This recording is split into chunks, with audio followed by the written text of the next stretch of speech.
Olá pessoal, tudo bem? Sejam bem-vindos ao nosso vídeo de hoje, principalmente o pessoal da controladoria, os nossos amigos aí de profissão e também os contadores. Bom, conforme nós comentamos nos vídeos anteriores, nós estamos dando uma sequência sobre as responsabilidades da controladoria, do controller, frente à lei Sarbanes.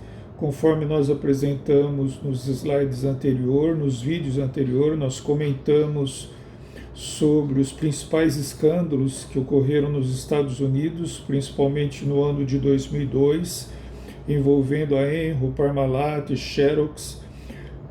E a partir daquele momento o mundo teve uma grande alteração no modelo de gestão e responsabilidade também da controladoria, porque teve um impacto muito forte dos fraudes, as questões de falta de éticas dos administradores que foram encobertadas dentro dos demonstrativos contábeis financeiros, enganando assim os investidores das bolsas de valor nos Estados Unidos e acabou refletindo aí no mundo como um todo.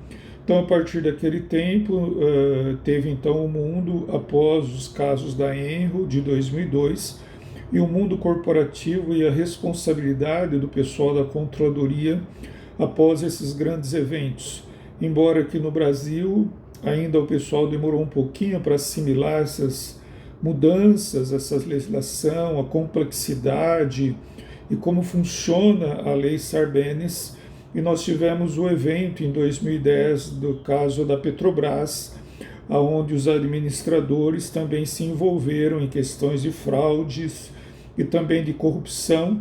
E acredito de que falta um pouco de conhecimento à época, imaginando de que uma empresa tão grande contra a Petrobras não seria também, não estaria à margem da fiscalização, porque a empresa Petrobras ela possui ações nas bolsas de valores dos Estados Unidos. E essa lei Sarbanes ela é ampla e ela comenta o seguinte, de que são todas as empresas que negociam ações da bolsa dos Estados Unidos e também as empresas estrangeiras que comercializarem os seus papéis nas empresas norte-americanas.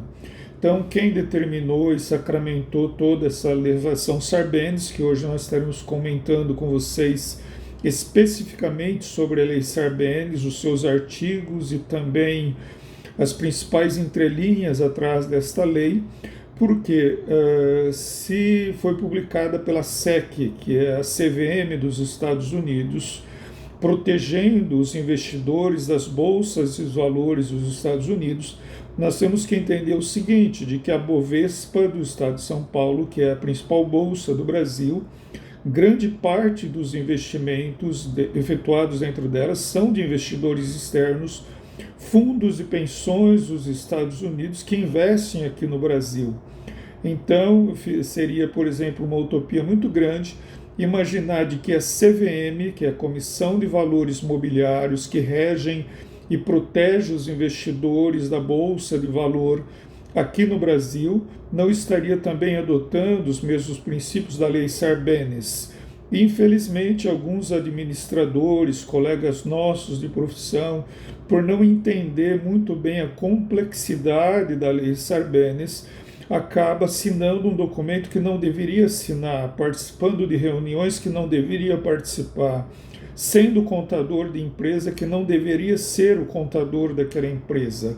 É melhor perder uma escrita, é melhor perder uma consultoria, é melhor recusar um cargo do que você ter a tua vida comprometida de um modo ad eterno, porque o produto da empresa é o produto que ela comercializa e o produto do controller, do contador, é a confiabilidade que ele tem em reportar tanto para os acionistas o que efetivamente está acontecendo dentro da empresa e também participar de reuniões e assinar documentos complexos. Muitas das vezes os nossos amigos eles assinam documento, eles participam de reuniões sem entender a complexidade dessa lei, sem compreender, sem nunca ter parado para pensar o que existe atrás da lei Sarbanes de um modo simples, muitas das vezes na simplicidade, quando ele acorda ele está envolvido com grandes fraudes e corrupção. e daí fica muito difícil sair fora, porque já assinou o documento e mesmo que ele esteja assim agindo intelectualmente correto, ele acaba se envolvendo dentro de um processo que, pela sua simplicidade, ok? Então, nós vamos passar esses conceitos da lei para contribuir principalmente com os nossos amigos de profissão, controller e contador e pessoal que é o CEO e CFO dentro das organizações. Divulgue esse vídeo aos teus amigos interessados, é muito importante esse compartilhamento de conhecimento. Bom, então em julho de 2002, a Lei Sarbanes foi instituída nos Estados Unidos pelo George W. Bush, quando teve então aquele grande impacto nos Estados Unidos. O monitoramento dessa lei, quem monitora é a SEC, que é a Security Exchange Commission dos Estados Unidos, que é a CVM aqui do Brasil, lá nos Estados Unidos, que tem por obrigação em proteger o mercado de capitais e também os acionistas e os valores mobiliários, títulos mobiliários negociados nas bolsas de valor, que são as ações.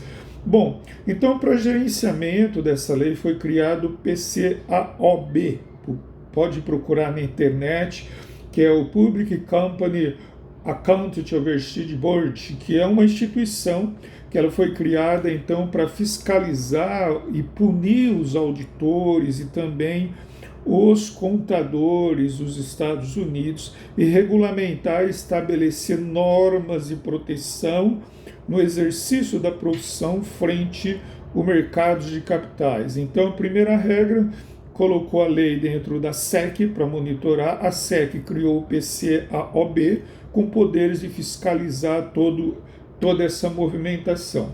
Bom, é bom saber o seguinte, já existia nos Estados Unidos a ICPA, que nada mais é do que um órgão nos Estados Unidos, que seria tipo aqui o IBRACON no Brasil, que seria o Conselho Federal dos Contadores, que monitora então o exercício da profissão nos Estados Unidos. Como teve toda a falha, as grandes crises nos Estados Unidos, que foram as grandes corrupções dentro das empresas, os escândalos, Arthur Andersen, a principal auditoria dos Estados Unidos, queimando o documento, a Enron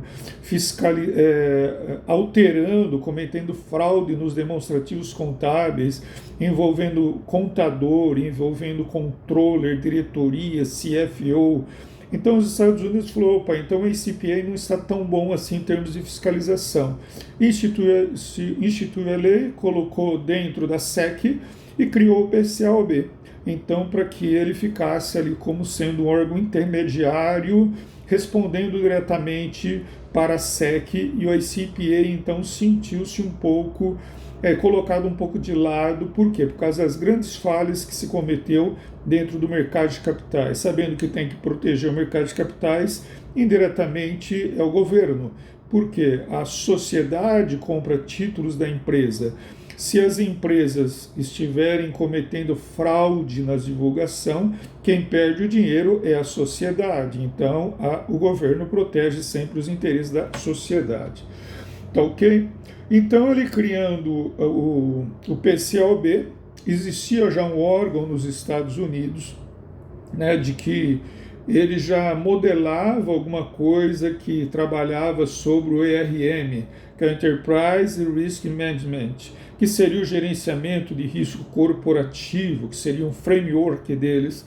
Então esse órgão chamava COSO, tá? COSO. Coloque na internet que você vai acessar diversos trabalhos de regulamentação e dicas de gestão de controle interno. Então eles perceberam que a grande falha era a falta de gestão de controle interno. Então criou o COSO, esse COSO já existia em 2004, apenas ampliou um pouco mais a atuação dele. 8 componentes desse órgão: cuidar do ambiente interno de uma organização, dizer como que a empresa deve se organizar, dizer o que é o objetivo, como que se estabelece os objetivos dentro da empresa, identificação dos eventos dentro de uma empresa, como que se identifica os seus eventos, como que se avalia o risco desses eventos, as respostas dos riscos das empresas, como que se estabelece atividade de controle, informação e comunicação e, por fim, monitoramento. Então, como os Estados Unidos, o governo percebeu que existia falta de controle, de monitoramento, identificação de risco, dizer o que é evento, para onde a empresa estava caminhando, as respostas aos riscos e monitoramento, os Estados Unidos instituiu a lei. E como auxílio, fortaleceu então o COSO, que passou a dizer para as empresas como que essas empresas têm que administrar os seus eventos de risco, ok? Porque senão a lei Sarbanes é apenas punitiva. Então, antes de punir, os Estados Unidos, então, ele passou a colocar esse órgão em primeira instância para dizer como que os administradores devem administrar uma empresa. Bom, então a lei Sarbanes, ela reescreveu todas as normas da governança corporativa e os relatores dessa lei foi o Paul Sarbanes e o Michael Oxley. Por isso, então, a lei, alguns dizem que é Saboc, Sarbanes, Oxley, devido a esses dois membros do Congresso americano. Os 4 valores da lei. Primeiro, o que trata a lei, o que ela traduz. Primeiro, compliance, que seria conformidade legal. As empresas têm que atuar de acordo com uma conformidade legal, têm que seguir a lei. Segundo ponto, accountability, prestação de contas. O que ele está dizendo? As empresas têm que fazer uma prestação de conta responsável junto ao mercado de capital. Disclosure, as empresas têm que buscar cada vez mais transparência, dizer de onde veio, como está e para onde está indo. De onde veio, analisar o histórico da empresa, analisando os bancos de dados, que são balanço, DRE e fluxo de caixa. Onde está o momento atual e para onde está indo o planejamento estratégico. Então, uma empresa ela tem que comunicar, nortear, dizer para os investidores quais seriam as suas principais metas estratégicas de crescimento e de condução do negócio. Tá ok? Então, não se pode assim ter ausência de transparência junto ao mercado investidor. E o fairness, que quer dizer senso de justiça. Então, accountability, compliance, disclose e fairness, que seriam os 4 grandes blocos. Os 11 títulos da lei, que nós estaremos discutindo, apresentando com vocês os principais. Bom, o artigo 101 até o 109, que fala da criação de um conselho para monitorar o mercado. Então foi criado o PCOB, que instituiu o COSO como um órgão de treinamento, de implementação de controles internos. Tá ok? Então o PCOB que foi o órgão instituído. Segundo ponto, independência dos auditores. Quer dizer, os auditores externos, eles não respondem, e nem os internos, mais para o diretor executivo. Reforçou de que eles respondem para o conselho da administração. E uma auditoria externa, tipo a Deloitte, por exemplo, a PwC, se elas identificarem qualquer irregularidade no balanço patrimonial de empresas listadas na Bolsa de Valor, elas têm por obrigatoriedade comunicar a CVM no Brasil e a SEC. Ela não pode emitir informações, ok? Segundo tópico seria responsabilidade das empresas, que seriam os 4 tópicos de disclosure, transparência, accountability e senso de justiça. Ampliação das divulgações financeiras, falar do balanço, DRE e fluxo de caixa, e também os relatórios que compõem. Conflito de interesse entre os acionistas, tomar muito cuidado desses conflitos de interesse, amenizar. Recursos e poderes e comissões, as comissões julgadoras quando cometer algum crime contra o mercado de capital. Estudo dos relatórios, estudar os relatórios e elaborar os relatórios financeiros da melhor maneira possível, a transparência de tudo o que contém dentro das empresas.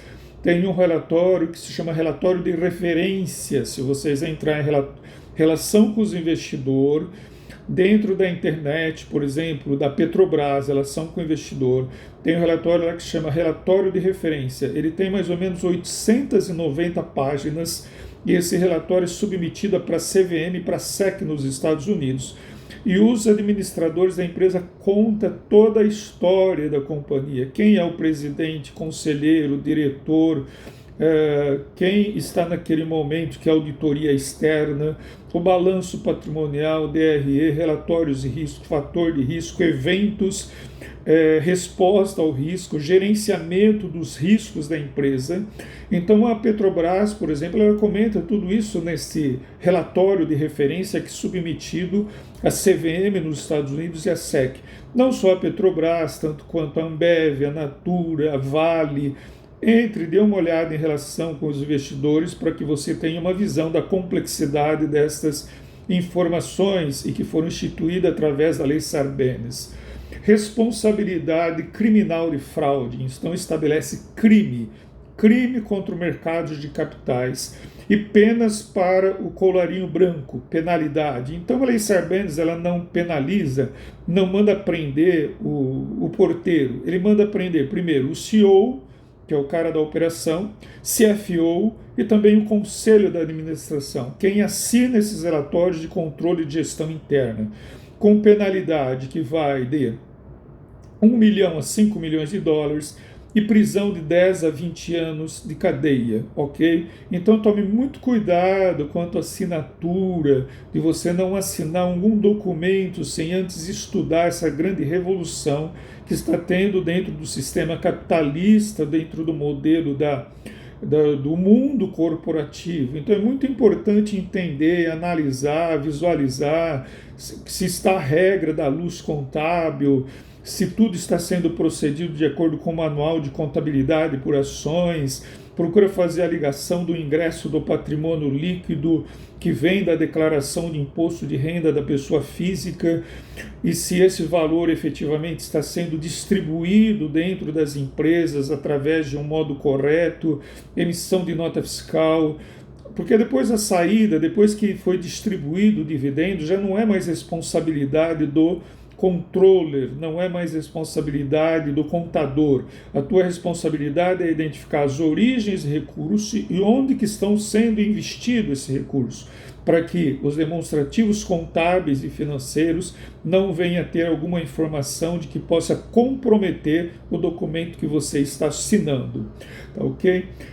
Restituição de imposto e fraude dentro do âmbito empresarial. Então tem esses dois blocos, que é a seção 302, que é muito importante, que diz que os diretores executivos financeiros devem declarar pessoalmente que são responsáveis pelos controles e procedimento de divulgação dos relatórios contábeis, e a seção 404, que comenta que esses relatórios eles devem ser avaliados então anualmente. Então, em outras palavras, tanto o CEO quanto que o CFO e o Conselho da Administração não pode alegar ignorância contra a respeito de erros e fraudes nos relatórios financeiros e sua responsabilidade.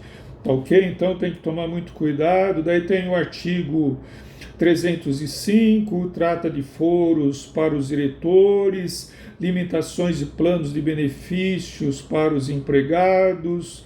Comenta também sobre os advogados, que é o artigo 307 de qualquer artigo 307, padrões mínimas das condutas dos advogados, tá ok?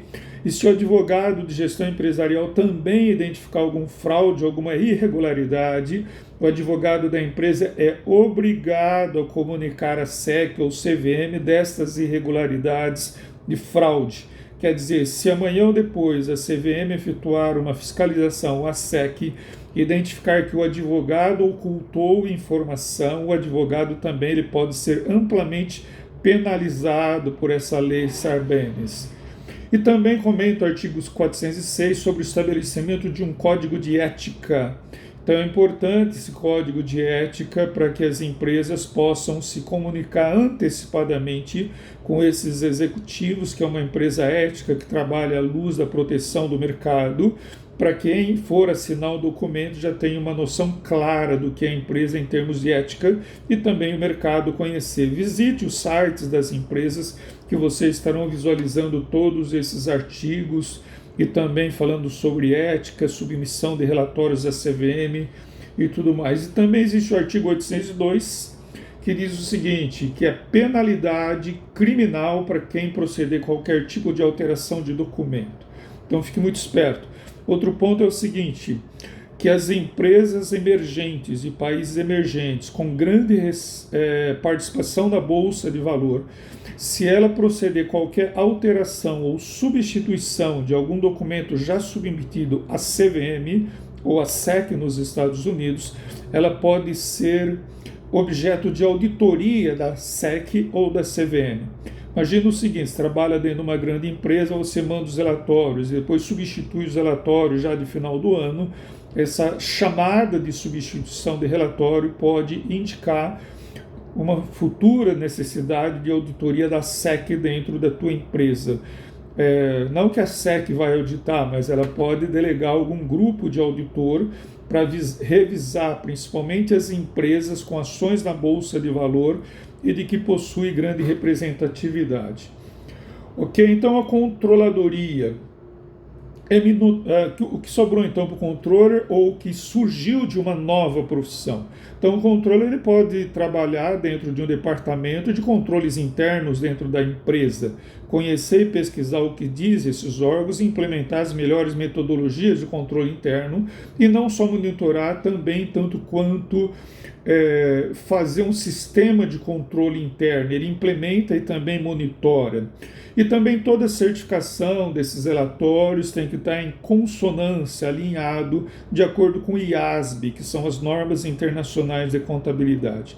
Bom, era isso que nós gostaríamos de estar passando, que a controladoria, a missão básica é apoiar o fundamento técnico das empresas através de uma gestão empresarial e ações de planejamento e controle dessas atividades e principalmente gerenciar os riscos das empresas e organização.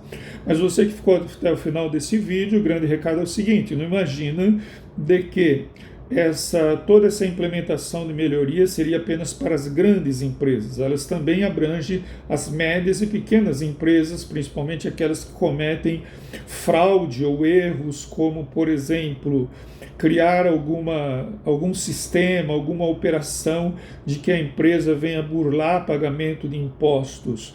Nós somos não um sistema socialista no Brasil, nós somos um sistema capitalista.